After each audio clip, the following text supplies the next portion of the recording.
Okay, before the wind picks back up, I'm going to try to show you how I'm going to load and unload this. It's one of the first things I'm going to have to do just to be able to have access to my deckover if I need to.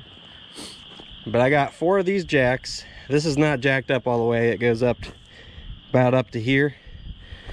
So the plan is, and this is weldable, 8,000 pounds capacity. It'll lift 7,000 pounds. I plan on pinning it on. I'm going to weld this on both sides, this piece right here, and it'll be pinned on. I'll have this second cardboard welded on this side, and then just weld a smaller one there. This will take most of the weight, and that'll just stabilize it on that side. I plan on doing that all 4 corners, where I can jack it up however many inches I feel like I need, and then after that I can drop it back down. These will also go down to about 24 inches collapsed, so the bottom of the container should be about to here when it's fully collapsed. So that'll make it nice and stable when it's not on the trailer. Basically what I'll have to do to get it down that low is to jack it down on the blocks, adjust those, take the blocks back out from under, jack it on down even more. That's the plan. I don't have metal to do the jacks yet. Just got the jacks in yesterday, last night, about when it was dark out.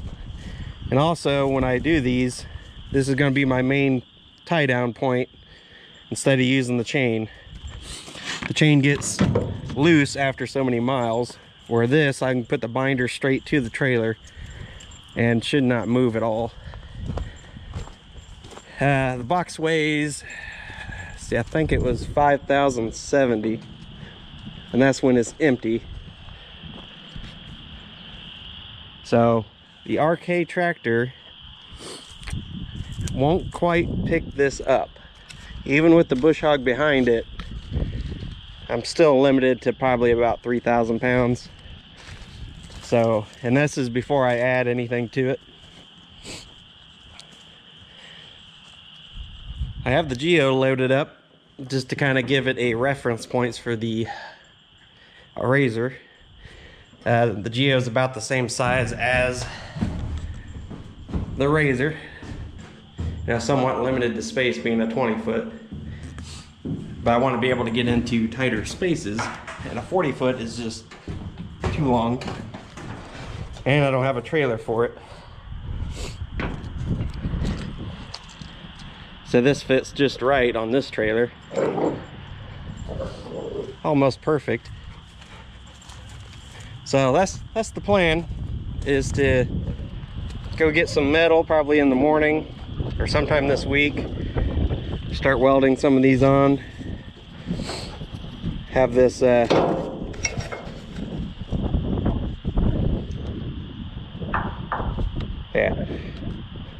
some of this ready. And I'm leaving enough gap that way I can pull in and out without hitting the jacks. It's basically gonna be set up like a truck camper that goes in the back of a bed of the truck. Got many toys, got the razor I'll be hauling in this. I've got some bikes. Occasionally I might camp with the family and just might take the Geo. So I'm planning on building this where I can fit my toys back here, whichever one I choose. The razor and the Geo are actually about the same dimensions. The razor is actually a little taller.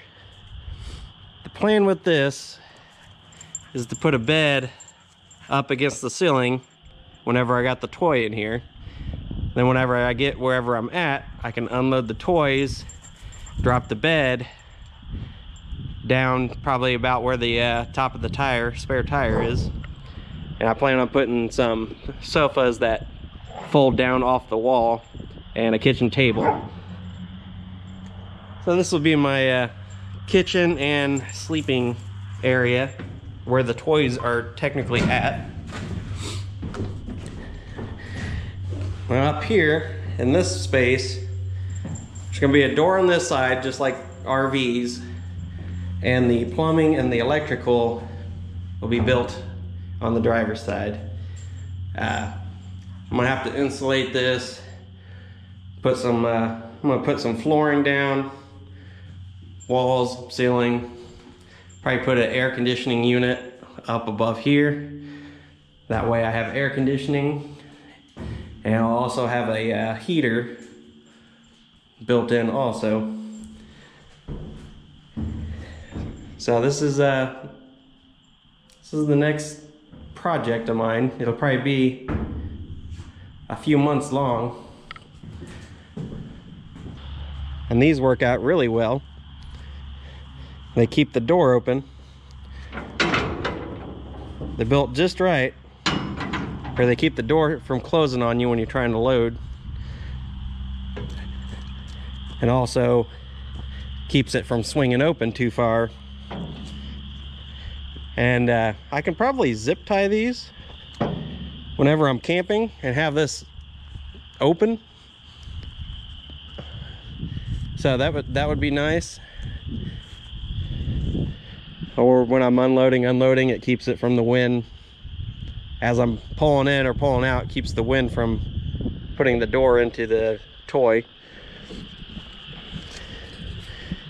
So like I said, inside, the door will be about, let's see, should be above this stake pocket for the fork.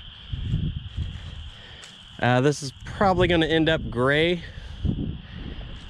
You can see where there are some patches and stuff. This is a really cheap shipping container.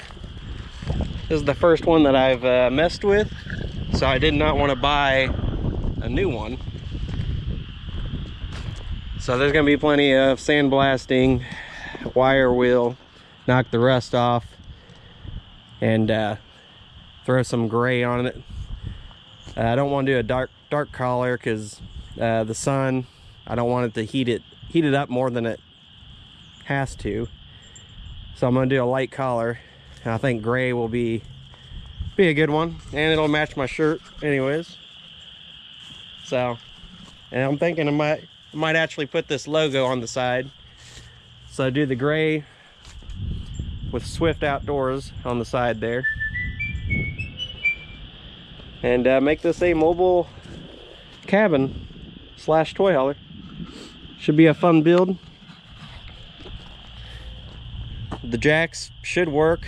I mean, 7,000 pounds lifting capacity. The whole container itself weighs 5,000. So when you take 7 times 4, that's plenty of weight.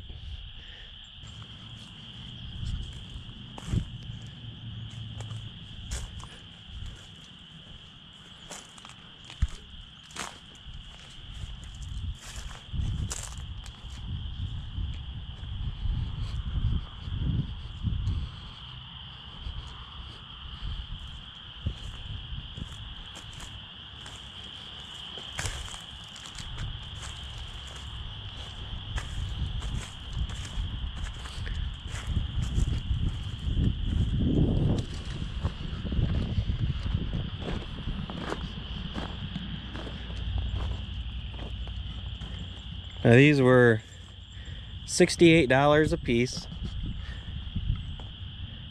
which is going to be a lot cheaper than buying heavy equipment that can actually load and unload this.